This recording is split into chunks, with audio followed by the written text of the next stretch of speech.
চেয়ে সুন্দর কোন চেহারা কোনোদিন দেখি নাই, আপনার চেয়ে সুন্দর কোন চেহারা কোন চোখ কোনোদিন দেখে নাই, আপনার চেয়ে সুন্দর কোন বাচ্চা কোন মা কোনোদিন জন্ম দেন নাই।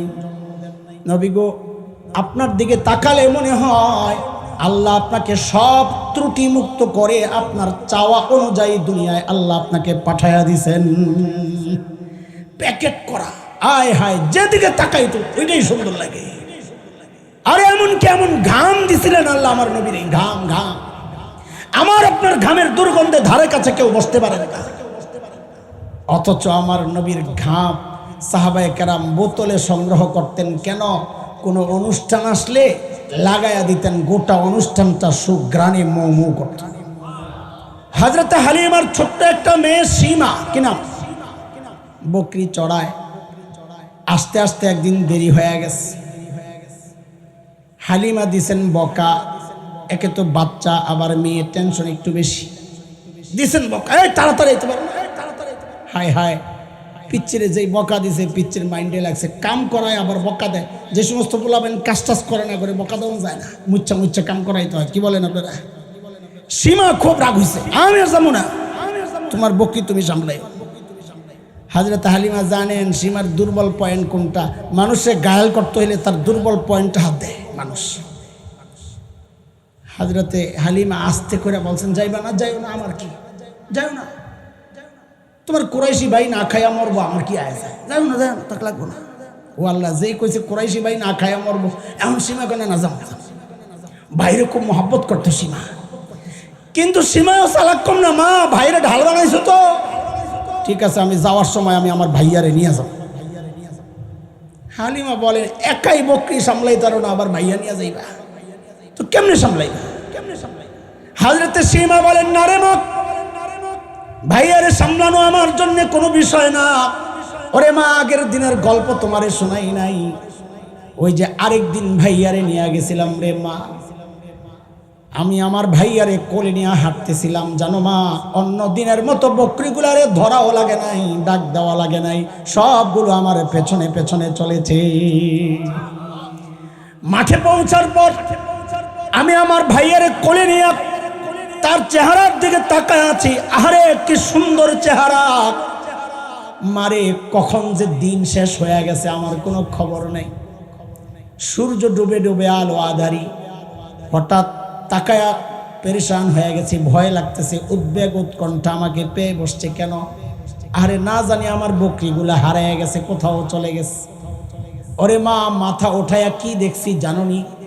আমি আমার ভাইয়ার চেহারার দিকে যেভাবে তাকায় আছি রে মা, সবগুলো বকরি চারদিক থেকে গোল হইয়া ওইভাবেই আমার ভাইয়ার চেহারার দিকে তাকায় আছে। আহ, কি সুন্দর ছিলেন আমার নবী, আল্লাহু আকবার। হযরতে হাসান, কবি হাসান ইবনে সাবিত, এই জন্যই তো নবীর চেহারার দিকে তাকায় তাকায় কবিতা লেখছেন কি, ওয়া আহসানু মিনকা লাম তারা কাত্তু আইনি ওয়া আজমালু মিনকা লাম তালিদিন নিসা খুলিকতা মুবাররাআন মিন কুল্লি আইবিন কাআন্নাকা ক্বাদ খুলিকতা কামা তাশা।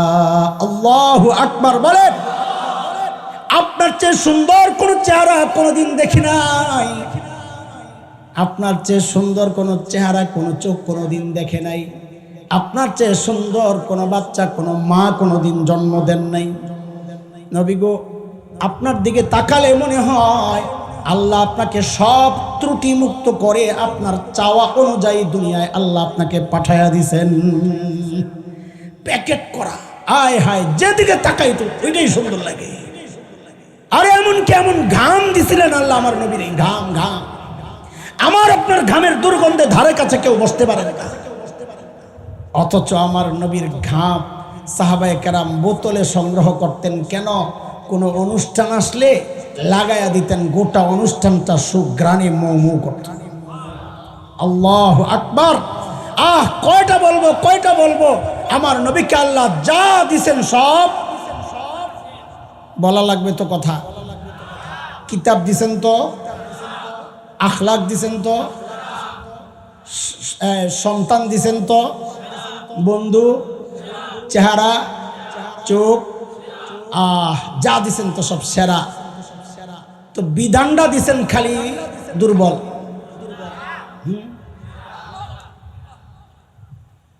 তো এরা কি কয়, এনজিও ওই কর্মীরা যে দায়িত্ব দেওয়া হয়েছে নারী সংস্কার, নারী অধিকার সংস্কার, এই বিষয়ক আইন যেগুলো আছে সংস্কার করার জন্য, এরা কি কয়, ইসলামের আইন বলে নারীর অধিকার বাস্তবায়নে বাধার সৃষ্টি করে। এত আসতে নাউজুবিল্লাহ। আমি তো মনে করছিলাম নাউজুবিল্লাহ কয়া লাভ দিয়ে জুতাটা লইয়া আমি দাঁড়াইয়া যাইবেন, আপনাকে ব্যবসার তো ভালো না দেখা যায়। আমি দেখে নিই, মনে হয় উঠলে আমার ডিস্টার্ব হবে। তো বলেন সব দিছেন তো?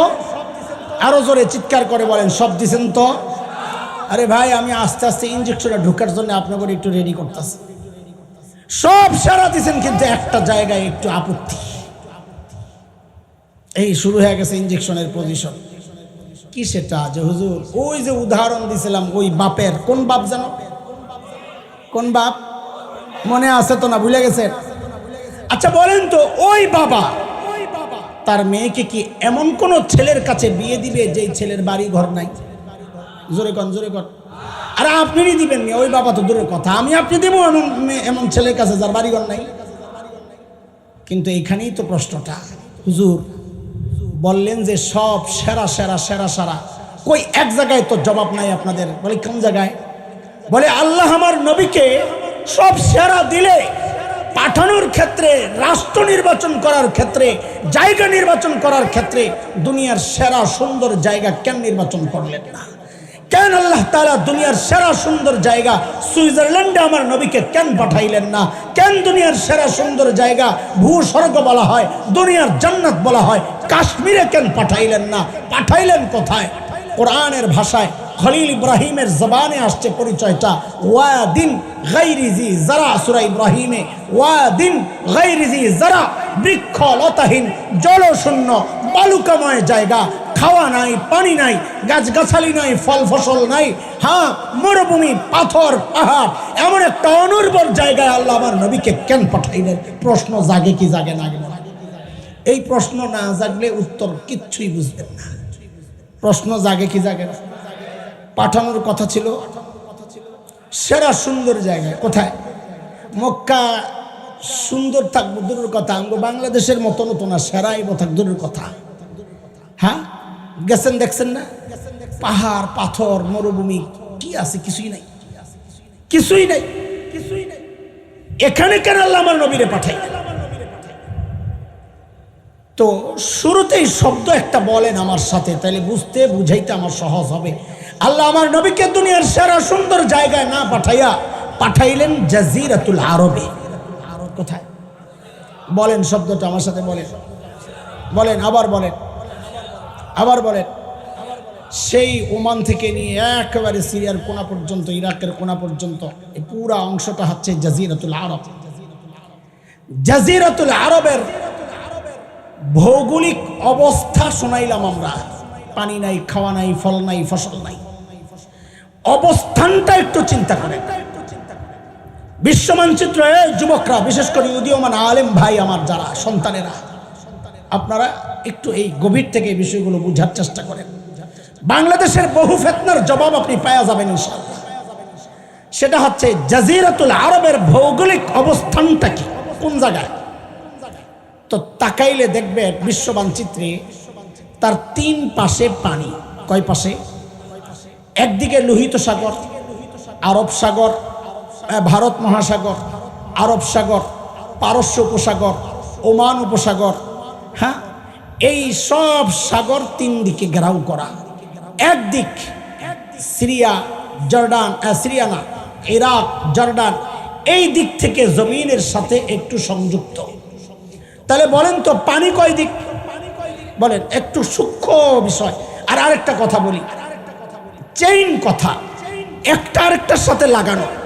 একটা মিস করবেন, পরেরটা বোঝা আপনার জন্য কঠিন হবে, আমার জন্য বোঝানোটা কঠিন হবে। চেইন কথা একেবারে দেখবেন একটার সাথে আরেকটা লাগানো। জাজিরাতুল আরবের ভৌগোলিক অবস্থানটা হচ্ছে তিন দিকে। একদিক জমিনের সাথে ঠিক মানব দেহে মানুষের যে হার্ট আছে, কলব, হার্টের যে অবস্থা, 3 দিক শূন্য, 1 দিক শরীরের সাথে জয়েন্ট। এই জন্য ভূবিজ্ঞানীরা জাজিরাতুল আরবের নাম দিয়েছেন জিওগ্রাফিক হার্ট। এটা বিশ্ব মানচিত্রের হার্ট। এতক্ষণ বলেছি আল্লাহ আমার নবীকে কই পাঠাইছেন? জাজিরাতুল আরবে। বলেন কই? এখন থেকে জাজিরাতুল আরব শব্দটারে বাদ দেন। এখন থেকে বলেন আল্লাহ আমার নবীকে হার্টে পাঠাইছেন। বিশ্ব মানচিত্রের কোথায় কোথায়? হার্ট কেমনে বুঝছেন তো? হার্ট কেমনে বুঝছেন তো? আমাদের আলোচনার ধারাটা এখন কিছুক্ষণ এমন চলবে, প্রশ্ন করব, উত্তর আসবে, উত্তরের উপর আবার প্রশ্ন, আবার উত্তর আসবে, এভাবে আগাই থাকবে। এতক্ষণ বলেছি আল্লাহ আমার নবীকে পাঠাইছেন কোথায়? জাজিরাতুল আরবকে সরাইয়া এখন বসাইলাম কি? আল্লাহ আমার নবীকে কই পাঠাইছেন? কোথায়? হার্ট। প্রশ্ন, হার্টে কেন পাঠাইলেন? হার্টে কেন পাঠাইলেন? বিশ্ব মানচিত্রের হার্টে কেন পাঠাইলেন? এটা বুঝার জন্য শব্দ একটা আগে মাথায় ঢুকেন, ব্যাখ্যা পরে দিব ইনশাআল্লাহ। বলেন আমাদের নবী হচ্ছেন একমাত্র বিশ্ব নবী। আমি আবার জিজ্ঞেস করি, বলেন আমাদের নবী কি? খালি বিশ্ব নবী না, বলেন। হ্যাঁ, একমাত্র না বললে কিন্তু সব গন্ডগোল আবার লেগে যাবে। আমি চাই আপনাকে একদম দেমাগ মিজাজ সব ক্লিয়ার হোক। আমাদের নবী ছিলেন একমাত্র। বলেন আমাদের নবী কি ছিলেন? একমাত্র বিশ্ব নবী কাকে বলে সেই ব্যাখ্যা আমরা পরে আসতেছি ইনশাআল্লাহ। আপাতত মাথায় রাখেন শুধু আমাদের নবী কি ছিলেন, কি ছিলেন। তো এইবার বলেন আমার নবীকে আল্লাহ পাঠাইছেন কোথায়? বলেন কোথায়? হার্টে কেন পাঠাইছেন? এটা বোঝার জন্য আরেকটা কথা বুঝেন। আমার নবী দুনিয়ায় আসার আগ পর্যন্ত যত দার্শনিক দুনিয়ায় আসছেন, গ্রিক দর্শন, রোমান দর্শন, পারস্য, ইরাকি, ব্যাবিলন, মিশরি, যত প্রাচীন দর্শন ছিল, সমস্ত দার্শনিকের বক্তব্য ছিল মানুষকে নিয়ন্ত্রণ করে তার ব্রেন। কে? বলেন কে? সর্বপ্রথম আমার উম্মি নবী সাল্লাল্লাহু আলাইহি ওয়াসাল্লাম গোটা দুনিয়ার দার্শনিকদের বিরুদ্ধে দাঁড়ায়া ঘোষণা দিলেন, না, মানুষকে তার ব্রেন নিয়ন্ত্রণ করে না, মানুষকে নিয়ন্ত্রণ করে তার হার্ট। কে? নবী ঘোষণা দিলেন, বুখারী মুসলিমের রিওয়ায়াত, নবী ঘোষণা দিলেন, হযরত নুমান ইবনে সাবিত বর্ণনাকারী, আলা ওয়া ইন্না ফিল জাসাদি মুদগাহ ইযা সালাহাত সালাহাল জাসাদু কুল্লুহু ওয়া ইযা ফাসাদাত ফাসাদাল জাসাদু কুল্লুহু আলা ওয়া হিয়াল কলব। এরে আমার উম্মত, মানব দেহের মধ্যে একটা গোশতের টুকরা আছে, ওই গোশতের টুকরাটা যদি ঠিক হয়ে যায় গোটা বডি ঠিক। ওই গোশতের টুকরায় পচন ধরলে গোটা বডি পচে যাবে। মানে হচ্ছে ওইটা নষ্ট হয়ে গেলে আমলের কোনো দাম থাকে না। নবী বলেন ওই গোশতের টুকরাটার নাম হচ্ছে কলব। কি? হার্ট। হার্ট কি? বলেন কি? নবী বললেন হার্ট ঠিক তো বডি ঠিক। বলেন আমার সাথে এতটুকু বলেন, হার্ট ঠিক তো? বলেন হার্ট ঠিক তো? জোরে কোন হার্ট ঠিক তো? আরো জোরে বলেন হার্ট ঠিক তো? এবার বুঝেন আমার নবীকে আল্লাহ হার্টে কেন পাঠাইছেন। নবী আপনি একমাত্র বিশ্ব নবী, এক সময়ের মধ্যে এই সারা দুনিয়ায় দিন প্রচার করা আপনার জন্য কষ্টসাধ্য হয়ে যাবে। আমি আপনাকে হার্টে পাঠাইলাম দুনিয়ার, আপনি জাজিরাতুল আরব হার্টে মেহনত করেন, হার্ট ঠিক হয়ে গেলে আমি সারা দুনিয়ার বডি ঠিক করে দিই। এর চরম বাস্তবতা হচ্ছে আজকে জাজিরাতুল আরবের শাসকদের ঈমান আকীদায়, হার্টের মুসলমানদের ঈমান আকীদায় পচন ধরেছে। ফলাফল সারা দুনিয়ার বডির মুসলমান মাইর খাচ্ছে। আমি চ্যালেঞ্জ করে বলি, এখনো যদি হার্টের মুসলমান ঠিক হয়ে যায়, আরব কান্ট্রিগুলো ঠিক হয়ে যায়, আরে আমেরিকা, ইসরায়েল কেন, সারা দুনিয়া মুসলমানদের পায়ের তলে আসতে বাধ্য। কথা বলতে সমস্যাটা কোথায় বুঝতে পারতেছেন? হার্টে। হার্টে কোথায় কোথায় কোথায়?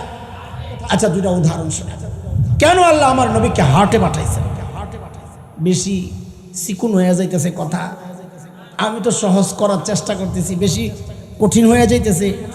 আবার কই শুরুর থেকে বুঝতেছেন আপনারা? আচ্ছা বুঝেন, আল্লাহ ভরসা। হার্টে কেন পাঠাইলেন? দুনিয়ার একদম মাঝখানে আমার নবীর আল্লাহ কেন পাঠাইলেন? এটা বলার আগে বারবার মনে রাখবেন, আমার নবী যেন কি একমাত্র বিশ্ব নবী, সারা দুনিয়ার নবী। ব্যাখ্যা পরে আসতেছেন। ধরেন এই যে বিশাল আপনাদের জনসমাবেশ, এটা জনসমাবেশ না হইয়া একটা পুকুর, ধরেন একটা পুকুর চিনেন? কি বলেন? পুকুর।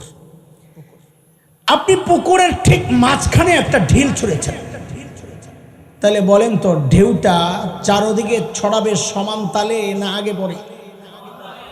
সমান তালে। কিন্তু যদি ঢিলটা একদিকে ছুঁড়েন তো ঢেউটা একদিকে দ্রুততার সাথে আছড়ে পড়বে, আরেক দিকে যেতে যেতে সময়ও লাগবে, দুর্বলও হয়ে যাবে। কথা ঠিক কিনা?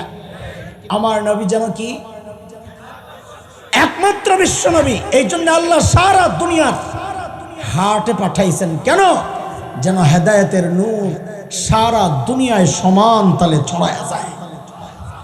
আচ্ছা, একটা গল্প শোনেন। হযরতুল্লাহ আল্লামা আব্দুল গফফার রহমতুল্লাহ আলাইহি নাম শুনছেন? এদিকে তাকান, এদিকে তাকান। ওদিকে কি দেন ভাই? কি দেন? এই সুন্দর একজন মানুষ আইতেছে, এদিকে তাকাই দিচ্ছে। ভাই আপনি আয়া পরে নাইলে খালি তাকাই, মনে করছে মামুন ভাই এলো কিনা। মামুন ভাই এত সুন্দর নিবে না, আরো লম্বা। যদিও সবচেয়ে লম্বু একটা আইতেছে, আইতেছে মনে হয় আইতেছে। সবার উপরে দেখা যায় মাথা। সুবহানাল্লাহ। আল্লাহ। হযরত আব্দুল গফফার রহমতুল্লাহ আলাইহি একজন বড় মুফাসসির ছিলেন, মনে আসেনি? ওলামারা জানেন। আমাদের মামুন ভাইয়ের আব্বা শেখুল হাদিস রহমতুল্লাহ আলাইহির সাথে থাকতেন, চলতেন। বাংলাদেশ খেলাফত মজলিসের আমিরও ছিলেন। হযরত হাফিজজির সাথে সম্পর্ক ছিল। হযরত বয়ান করতেন খুব সুন্দর, আমাদের মতো তো ভুংবাং ছিল না। কথা বলতেন খুব সাধারণ স্বাভাবিক, কিন্তু খুব দারুণ দারুণ কথা বলতেন।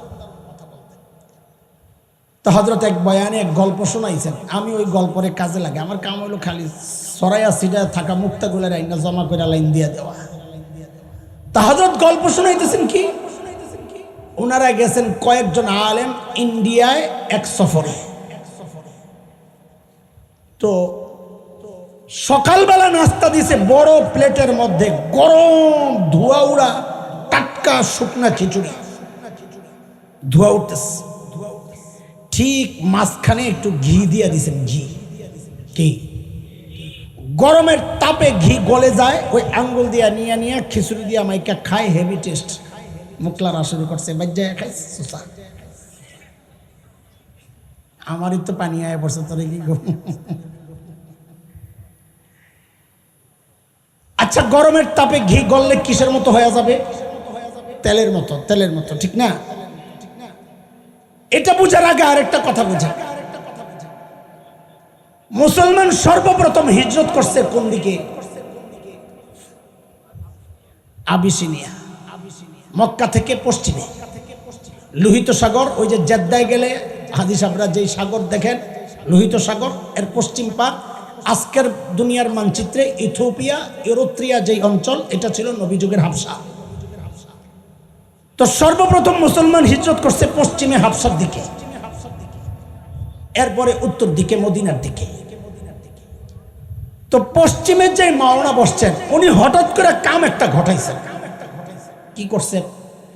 ঘিয়ের মধ্যে আঙ্গুলটা ঢুকাইয়া নিজের দিকে একটা টান মারে আর বলে, ইসলাম প্রথমে মক্কা থেকে হাবশার দিকে হিজরত করছে, ঘিরে বানাইছে। ইসলাম মাঝখানে টান দিছে, যখন লাইন হইছে, এখন সব ঘি ছুটছে ওনার দিকে। কোন দিকে? পশ্চিম দিকে। উত্তর দিকে যেই মাওলানা বসছে, ওদিকে সর্বনাশ, ঘি তো সব হাবশাওয়ালা খাই লাগবো। উনি আর দেরি না করে তাড়াতাড়ি আঙ্গুলটা ঢুকায় আর পরে নিজের দিকে একটা টান দেয় আর বলে কি, এরপর ইসলাম মক্কা থেকে মদিনার দিকে হিজরত করছে।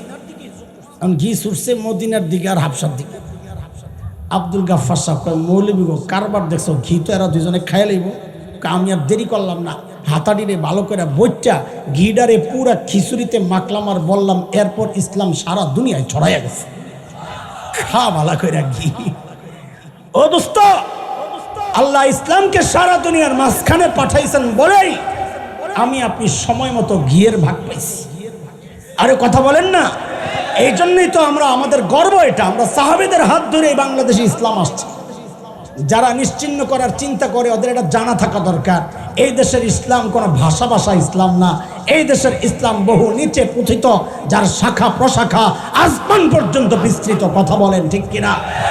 এই শক্তিশালী ইসলামকে এদেশের যার গোড়া অনেক গভীরে, যারাই নিশ্চিহ্ন করতে আসবে, যেই সুরত ধৈরাই আসুক, ভারতের তাবেদার ওই সুরত ধৈরা আসুক, আমেরিকার তাবেদার এই সুরত ধৈরা আসুক, এনজিওর সুরত ধৈরা আসুক, আর খ্রিস্টান মিশনারি ওই সুরত ধৈরা আসুক, কাদিয়ানি এই সুরত ধৈরা আসুক, যেই সুরত ধৈরা আসুক, যারা ইসলাম নিশ্চিহ্ন করতে চাইবে, খোদার কসম তারা নিজেরাই নিশ্চিহ্ন হয়ে যাবে ইনশাআল্লাহ, নিশ্চিহ্ন হয়ে যাবে ইনশাআল্লাহ।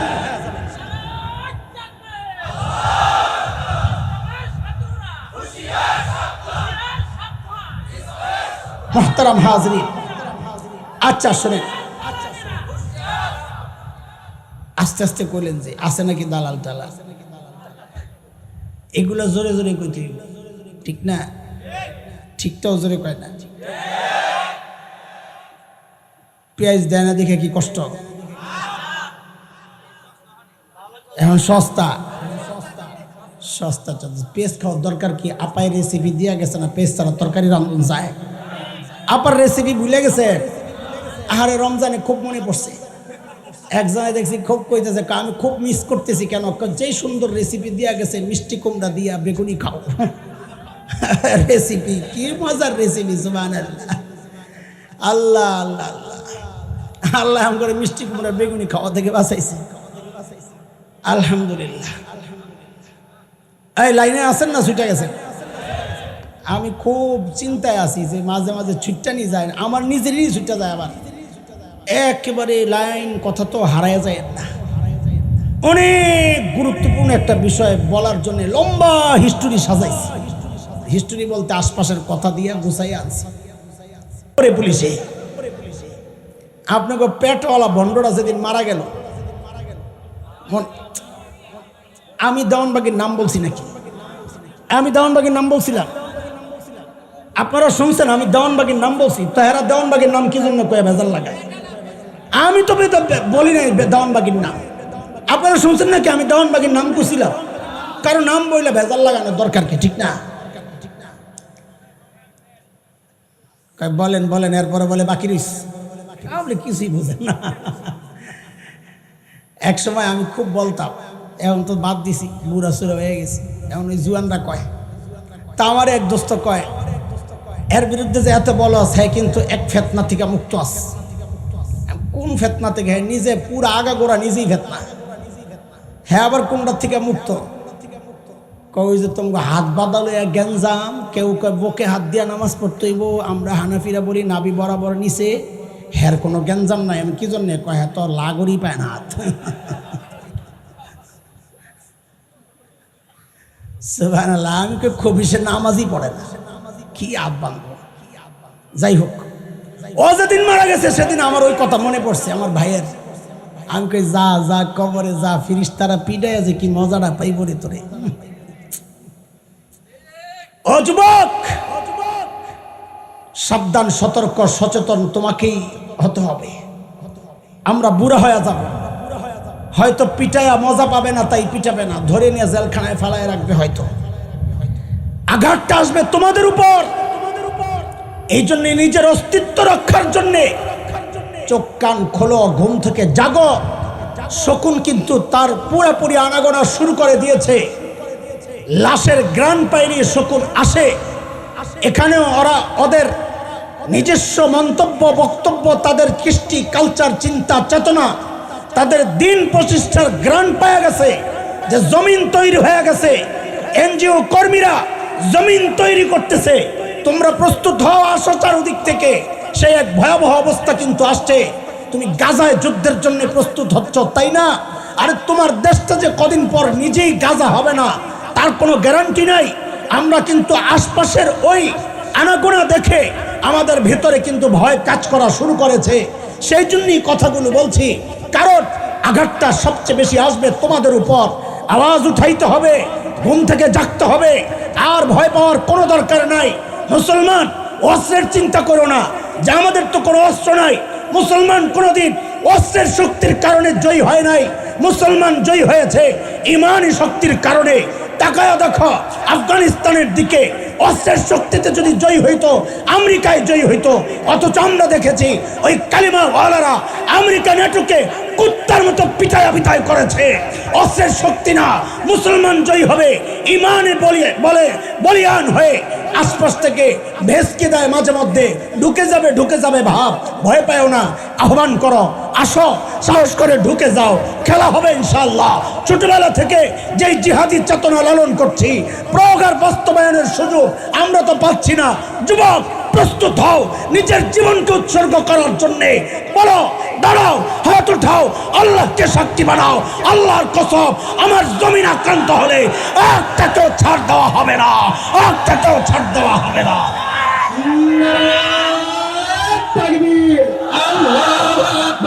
ইসলামের শত্রুরা হুঁশিয়ার সাবধান, ইসলামের শত্রুরা হুঁশিয়ার সাবধান। নারে তাকবীর, আল্লাহু আকবার। কেন বলছি কথাগুলো শুনে? কয়েক বছর আগে, 8-10 বছর প্রায়, আমরা গেছি দাওয়াতি কাফেলা নিয়ে উত্তরবঙ্গে। বাংলাদেশের বিশেষ দুইটা অঞ্চল, এক উত্তরবঙ্গ, এক পার্বত্য অঞ্চল। আপনাদের অনেকের হয়তো জানা নাই। আমরা মাঠে ময়দানের মানুষ, দায়িত্ব নিয়ে বলছি আপনাদেরকে। আসছেন? আচ্ছা, উত্তরবঙ্গ পার্বত্য অঞ্চল। আচ্ছা, এদিকে আসলে দেখবেন, লক্ষ লক্ষ মুসলমানকে খ্রিস্টান বানানো হচ্ছে, ধোকা দিয়ে, লোভ লালসা দিয়ে। আমরা গেলাম দাওয়াতি কাফেলা নিয়ে। তখন আমাদের বিরুদ্ধে ওরা পুলিশের কাছে নালিশ করেছে, ঢাকা থেকে কিছু মৌলবী আসছে, ওদের ভাবসাব ভালো মনে হচ্ছে না, গ্যাঞ্জাম লাগাইতে পারে, রক্তারক্তি হইতে পারে। পুলিশ আমাদেরকে ডাকালো, আপনারা কারা? তা আমি বললাম যে ভাই, আমার ভাই মুরতাদ হয়ে গেছে, দিন থেকে বের হয়ে গেছে, তাকে দাওয়াত দিয়া ঘরে ফেরত নিতে আসছি, আমরা মারামারি করতে আসি নাই। তখন পুলিশ ইমানদার পুলিশ ছিল, তার বক্তব্যটা বোঝা গেছে তিনি দিন প্র্যাকটিস করেন, কিন্তু না জানার কারণে, নবী না চেনার কারণে ওই বক্তব্য আসছে। এই জন্য আগে আপনাদেরকে আমি নবী চিনাইছি, নাইলে প্রশ্ন আপনাদেরও জাগবে। পুলিশ আমাদেরকে বলে কি জানেন? আচ্ছা হুজুর বলেন তো, আমরা মুসলমান, ইসলামের দাওয়াত চলে সারা দুনিয়ায়, ইউরোপ, আমেরিকা, আফ্রিকা, অস্ট্রেলিয়া, সারা দুনিয়ায়। তাহলে খ্রিস্টানরা তাদের ধর্মের প্রচার বাংলাদেশে করলে আমাদের সমস্যাটা কি? যার যার ধর্মের প্রচার সে করবে। কথা তো কত সুন্দর, তাই না? কথা বলেন, যার যার ধর্মের প্রচার সে করবে। কথা কি সুন্দর না? কথা সুন্দর না? কিন্তু দোস্ত, সাপের মাথা দেখছেন? ভালো করে দেখেন নাই তো, দেখছেন আর এমন করছেন। এইবার একদিন দাঁত মাত খিচ্চা ভালো করে তাকায় দেখেন কি সুন্দর ডিজাইন। কিন্তু সব সুন্দর সুন্দর না দোস্ত, কিছু সুন্দরের ভেতরে বিষও থাকে। কথা বলেন, যার যার ধর্মের প্রচার সে করবে। কথা সুন্দর, কিন্তু এই সুন্দরের ভেতরে বিষ। সেই বিষে সারা দেশ বিষাক্ত হওয়ার উপক্রম হয়েছে। সেই বিষ সম্পর্কে আপনাদেরকে সতর্ক করছি। কেন খ্রিস্টানরা বা অন্য ধর্মের কেউ বাংলাদেশে তাদের ধর্মের প্রচার করতে পারবে না? কেন মুসলমান তার ধর্মের প্রচার সারা দুনিয়ায় করতে পারে? এই সূক্ষ্ম ব্যাপারটা বোঝানোর জন্যই লম্বা কথা আমি টেনেছি ভূমিকা হিসাবে। এইবার বুঝেন, প্রশ্নটা বুঝেছেন? কেন মুসলমান তার ধর্মের প্রচার সারা দুনিয়ায় করতে পারে? কেন অন্য ধর্মের কেউ বাংলাদেশে তাদের ধর্মের প্রচার করতে পারে না? এই প্রশ্নটা কি বুঝেছেন? কেন পারে না বুঝেন। ওরা তো বলে যার যার ধর্মের প্রচার সে করবে। এই কথা সেই বলবে যে তার নবী চেনে না। বলেন কি চেনে না? আমি আপনাদেরকে নবী চিনিয়েছি। আমাদের নবী যেন কি ছিলেন? জোরে কন, জোরে কন। একমাত্র বিশ্বনবী। পেছনে ওয়াদা করেছিলাম একমাত্র বিশ্বনবীর ব্যাখ্যা পরে দিব। এই যে পরের টাইম এখন আসছে। যুবক খেয়াল করো, একমাত্র বিশ্বনবীর অর্থ তিনটা। মানো না, মুখস্থ করো না। কয়টা? কয়টা? যুবক বলেন কয়টা? এক নম্বর, আমার নবী আসার আগ পর্যন্ত আল্লাহ যত নবী দুনিয়ায় পাঠিয়েছেন সমস্ত নবীর জন্য টাইম ছিল ফিক্সড। এই টাইম থেকে এই টাইম আপনার নবুয়ত, টাইম শেষ, নবুয়তের কাজ স্থগিত, নবুয়ত শেষ হয় নাই, কাজ স্থগিত। আমার নবী একমাত্র বিশ্ব নবী যাকে আল্লাহ নির্দিষ্ট কোনো টাইম দিয়া দুনিয়ায় পাঠান নাই। বলেছেন খাতামুন নবিয়্যিন, আপনি কিয়ামত পর্যন্ত নবী, আপনার পর আর কোন নবী আসবে না। বলবেন না নাই, এটা সঠিক, কারণ আসবেন, হযরত ঈসা আসবেন, এটা আপনারা সহি কথাই বলেছেন, কিন্তু ওরা ফাঁক খোঁজে ঢোকার জন্য, ফাঁক দেওয়া যাবে না। এই জন্য বলবেন আর কোন নবী নাই, আর কোন নবী হবেন না, আসবে না।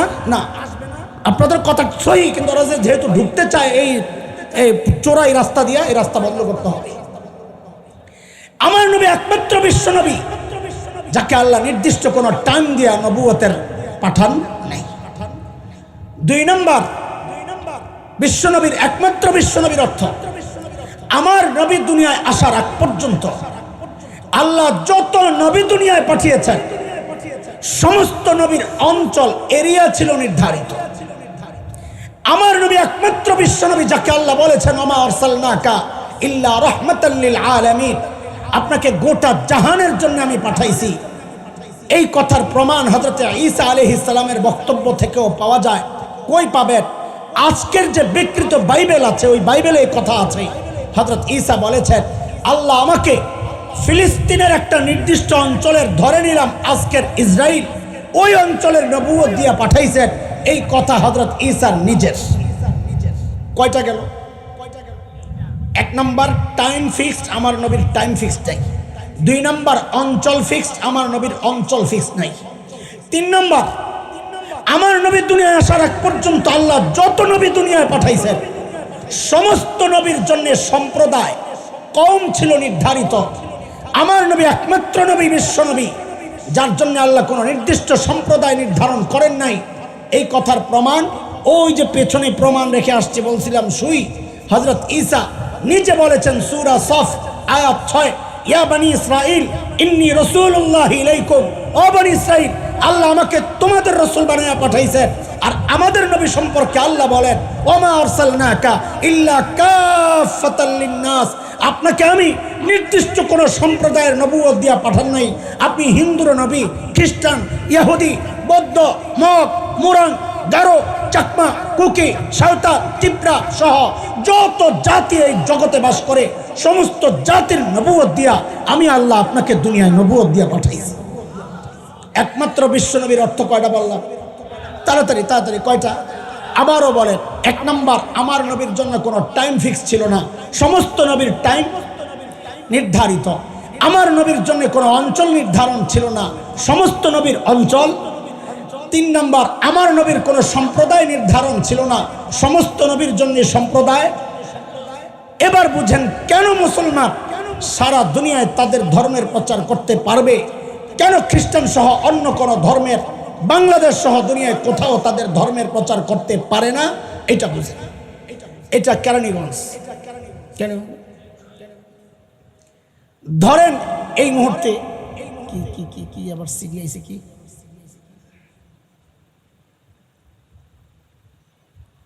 আচ্ছা আচ্ছা, মাশাআল্লাহ মাশাআল্লাহ, আলহামদুলিল্লাহ, হুজুর চলে আসতেছেন না, কাছাকাছি আসছেন, মাশাআল্লাহ, আলহামদুলিল্লাহ। মরার গোষ্ঠী সেতা বেড়ার লাগে এত আস্তে আলহামদুলিল্লাহ কইলে হুজুরে ক,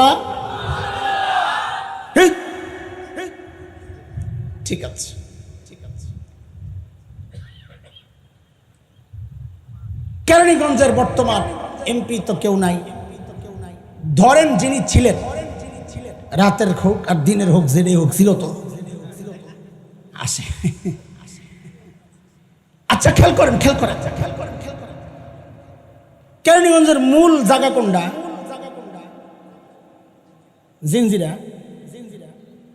ওই এমপি সাহেবের খাস কিছু লোক থাকে, যে কোনো মানুষ তার দায়িত্ব পালনের জন্য কিছু খাস লোক লাগে। আমরা মোতামিম, আমগো আস, সবারই লাগে। ওই খাস কিছু ছেলে পেলে যাদেরকে দিয়ে উনি মিশন বাস্তবায়ন করেন, ওরা হঠাৎ একদিন দেখে কি জিঞ্জিরায় এক বিশাল সাইনবোর্ড লাল অক্ষরে লেখা এমপি সাহেবের কার্যালয়। কি লেখা? কি লেখা? এমপি সাহেবের লোকজন কয়, কিরে এরা কারা? এমপি সাহেবের কার্যালয় খুলছে আমরা জানি না, গেস কয় চল তো যাই, যা জিজ্ঞেস করতেছে এই ভাই এটা কার অফিস? কয় এমপি সাহেব। তোমরা কারা? এমপির লোক। এই বেটা কোন এমপি? কয় সাদেক হোসেন খোকা। কি কয়? এ বোঝেন কি কয়? লাগাইছে দুইটা পিডা, ইচ্ছা মতন পিডাইছে। আচ্ছা আপনারা কোন তো পিডানো ঠিক আছে নাকি সাদেক হোসেন খোকা যিনি 20 বছর আগে চলে গেছেন, এমপি ছিলেন, মারাও গেছেন, তারা অফিস এসে কেরানীগঞ্জে খোলার মতো পাগলামিটা ঠিক আছে? জোরে কম, জোরে কম, জোরে কম, আরেকবার কম। পিডান ঠিক আছে না? মনে রাখেন পরে আবার পোল্টিমেটের নাম কি কইছে সবাই? ঠিক আছে না? ঠিক আছে না? আপনার কাছে বিচার আইছে কিরে তোরা কিল পিলাইলি কেন পিটাইলি? পিটাইছি 2 অপরাধে। কয় অপরাধ? কথা কর। কি 2 অপরাধ? 1 নম্বর অপরাধ হচ্ছে যেই সাদেক হোসেন খোকার অফিস খুলছে ওনার নির্বাচনী আসন এই কেরানীগঞ্জ না, অফিস খুলবি ঢাকা সূত্রাপুর যে আসন, ওইটা ঢাকা 8, ওইটা যায় এখন কোতোয়ালি আসন। হাসিনায় হাসছিল যখন খোকার লগে, অফিস খুলবি উনি যায় খুলে নেই সুস্কেন। 1 নম্বর অপরাধ। আচ্ছা 2 নম্বর অপরাধ বলে যেই সাদেক হোসেন খোকার নির্বাচনী অফিস এটা খুলছে ওরা এমপি, উনি এমপি ছিলেন 20 বছর আগে, অফিস খোলার কথা 20 বছর আগে, এখন কি অফিস? এখন তো থাকবে বর্তমান এমপির অফিস। কয় কারণে পিড়াইছে দোস্ত, এটা খুব ভালো বুঝছেন না? মাশাআল্লাহ। বাংলাদেশে কেন অন্য ধর্মের কেউ তাদের ধর্মের প্রচার করতে পারবে না? বলে অপরাধ 3টা। ধরে কন, তাড়াতাড়ি কন। অপরাধ, অপরাধ কি? 3 অপরাধ। 1 নম্বর অপরাধ হচ্ছে যেই নবী ঈসাকে তারা ঈসার নবীর ধর্মের প্রচার, যেই নবী ঈসার ধর্মের প্রচার তারা বাংলাদেশে করছে, ওই নবী ঈসার নবুয়তের ডেট এক্সপায়ার হয়ে গেছে 1500 বছর আগে। 2 নম্বর অপরাধ বলে যেই নবী ঈসার ধর্মের প্রচার ওরা করছে সেই নবী ঈসাকে আল্লাহ তাআলা বাংলাদেশ নামক এই আসনের নবুয়ত দিয়া পাঠান নাই। তিনি নিজেই বলছেন আল্লাহ আমাকে ফিলিস্তিনের একটা নির্দিষ্ট অঞ্চলের নবুয়ত দিয়া পাঠাইছেন। ঈসা নবীর ধর্মের অফিস যদি খুলতে হয়, কার্যক্রম যদি চালাইতে হয়, তাইলে যায়া ওই ইহুদিদের কাছে যায়া করো, বাংলাদেশে আসতো কোন কামের জন্য? 3 নম্বর অপরাধ যেই নবী ঈসার ধর্মের প্রচার ওরা বাংলাদেশে করছে, ওই নবী ঈসাকে আল্লাহ মুসলমানদের নবুয়ত দিয়া পাঠান নাই। তিনি নিজে বলেছেন তাকে আল্লাহ তাআলা ইসরাইলি, বনি ইসরাইল, ইয়া বনি ইসরাইল ইন্নী রাসূলুল্লাহ ইলাইকুম, আল্লাহ আমাকে তোমাদের রাসূল বানায়া পাঠাইছেন। বনি ইসরাইলের কাছে নবুয়ত দিয়ে আল্লাহ হযরত ঈসাকে পাঠাইছেন। তাইলে অফিস যদি খুলতে হয় ওই ইহুদিদের কাছে ইসরায়েলে যায় খোলো, খ্রিস্টান ধর্ম যদি প্রচার করতে হয় ইসরায়েলে যায় খোলো। আরে 20 বছর আগে এমপি ছিল সাদেক হোসেন খোকার লোকদেরকে যদি 20টা বাড়ি দেওয়া হয়, তাহলে খ্রিস্টান ধর্মের প্রচার বাংলাদেশে করলে ওদেরকে তো কমপক্ষে 1500 পিড়া দেওয়া দরকার। কথা কন, কথা কন, কথা কন। কয় পিড়া, কয় পিড়া? আচ্ছা শেষ, রাখো রাখো, একবারে দিও, রাখো, স্টক রাখো। কয় পিড়া? আমি একটু কিছু গভীর কথা কয়া যাই, ছিলেন যা দেওয়ার। আমার ভাই যখন গভীরের কথা বলবেন আর শ্বাসে একটা ধাক্কা দিবেন, ধাক্কার লাগে তোমরা লাভ দিয়ে দাঁড়িয়েছে। আপনাদেরকে কি বুঝাইতে পারছি কেন বাংলাদেশে অন্য ধর্মের প্রচার চলবে না? তাহলে পিঠা দিতে হইব কয় কারণে? আরে কথা কন, কয় কারণে? আমরা পিটাইতে চাই না কাউরে, আমরা শুধু বলতে চাই এই অধিকার তারা রাখে না। তারা করতে করতে এখন এমন এক অবস্থায় পড়ছে, এখন দেশ টুকরা করার চক্রান্ত তারা করছে। যারাই করছে সবার উদ্দেশ্যে আমাদের পয়গাম, সেটা ভারত হোক আর আমেরিকা হোক, সবার উদ্দেশ্যে আমাদের পয়গাম। এরে কুলাঙ্গাররা একটু শুনে রাখ, আমাদের একটা সোনালী ইতিহাস আছে। উলামায়ে দেওবন্দের সেই সোনালী ইতিহাস হচ্ছে, উলামায়ে দেওবন্দের রক্ত যখন এই জমিন স্পর্শ করেছিল তোদের বাবা তোদের দাদা ওই ব্রিটেনের লাল কুত্তারা তখন পালাতে বাধ্য হয়েছিল। ওলামায়ে দেওবন্দের রক্ত যখন আফগানিস্তানের জমিন স্পর্শ করেছে, রাশিয়ার শেখ ভল্লুকেরা পালাতে বাধ্য হয়েছিল। আল্লাহর কসম, যদি আমার দেশ আবারও আক্রান্ত হয়, আমার দেশের স্বাধীনতা সার্বভৌমত্ব যদি হুমকির মুখে পড়ে, এদেশের ইসলাম নিয়ে যদি কেউ চক্রান্ত করে, শরীয়তের বিধানকে যদি কেউ অন্তরায় মনে করে, নারী অধিকারের জন্যে কোরআনকে যদি তাচ্ছিল্য করে, আল্লাহর বিধানকে যদি কেউ তাচ্ছিল্য করে, আল্লাহর কসম আমাদের স্পষ্ট পয়গাম, ৭১ দেশ মুক্তির জন্যে একবার মুক্তিযুদ্ধ হয়েছে, ঈমান রক্ষায়, দিন রক্ষায়। যদি আবারও যুদ্ধ করতে হয়, আবার যুদ্ধ হবে ইনশাআল্লাহ, আবার যুদ্ধ হবে ইনশাআল্লাহ। তাকবীর, আল্লাহু আকবার। ইসলামের শত্রুরা হুঁশিয়ার, সাবধান। ইসলামের শত্রুরা হুঁশিয়ার, সাবধান। শেষ কথা শুনে, শেষ কথা কয়েক মিনিটের মধ্যে শেষ করতে হবে। ভাই আসার আগে একটা কাম আছে, কামটা সারতে হবে। খুব সংক্ষেপে এটা না বললে আমার একটু ভিতরে খুশখুশ লাগবে।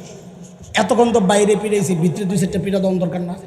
কি কও, ভিতরে তো করা পিঠা দেওয়ার দরকার না? হুজুর নতুন জামাই এসে বিয়া করতে রোহিতপুর মাল পার্টি আছে মনে করছে, আটকায় গেছে চৌরাস্তায়। আইতে আইতে আসরের আজান, তাড়াতাড়ি করেন, কখন আজান? এখন বিয়ে শাদী হবে, এরপরে খাবে, খানা তো এমনি ঠান্ডা হয়েছে, এবার যাবো বাসি বিয়া। মেয়ের বাপ ঘটকরে কয়, কাজীরে কয়, ভাই বিয়াটা পড়াইলাম, আরে খাওয়ানটা আগে খাইলাম, বিয়া পরে পড়াই, নাইলে এই জামাই সারা জিন্দিগি আমার মাইয়ারে খোটা দিব। তোর বাপের বাড়ি গেছিলাম, প্রথম দিন আমার বাসি খাওয়ান খাওয়াইছে। তো কয় ঠিক আছে, আগে খাওয়ান দেন। এ বলেন তো, মেয়ের বাড়িতে মেহমান, সেরা মেহমানকে? জোরে কর, আরো জোরে। সেরা মেহমানের সামনে দিছে বিশাল ডিশ, আস্তা খাসি, আস্তা মুরগির, নানান কাবাব, এই কাবাব, ওই কাবাব, শিক কাবাব, স্বামী কাবাব, এই আরো কত কাবাব আছে, যা দিয়া সাজাইয়া দিছে। সেরা মেহমানের সামনে সেরা খাবার। জামাই বাবুর মন এদিকে নাই। স্মার্ট জামাই। কোন জামাই? কথা ক।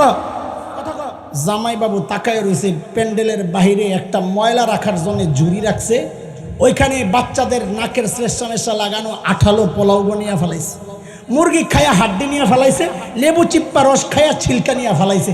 জামাই বাবু তাকায় রয়েছে ওই ময়লার দিকে। কিছুক্ষণ পর লাভ দিয়ে উঠছে, ওইটা যাইয়া ময়লার বালতি ওইটার সামনে যাইয়া বসছে, হাড্ডি একটা লইছে, লইয়া ওই ময়লা পোলাও দুগা মুখে দেয়, হাড্ডি একটা চাবানি দেয়, লেবুর ছিলকায় রস নাই, দেয় কামড়, খুব গর্বের সাথে খাইতেছে। স্মার্ট জামাই।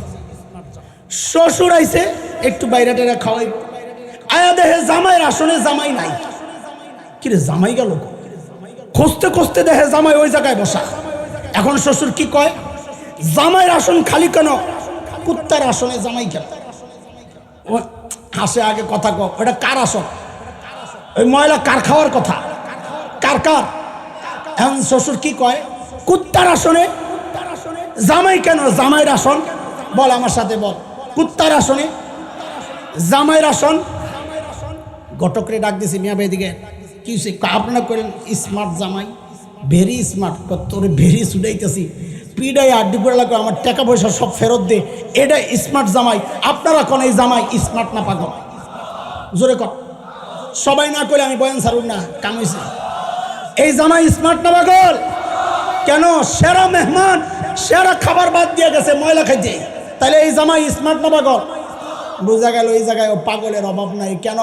তুমি আল্লাহ তোমার এই দুনিয়ায় পাঠাইছেন খায়রু উম্মা বানাইয়া, সেরা মেহমান বানাইয়া, আর তোমার সামনে সেরা নবীর সেরা আদর্শ রাখছে। তোমার এডি ভাল লাগে না, তুমি ময়লাই এসো খাইতে।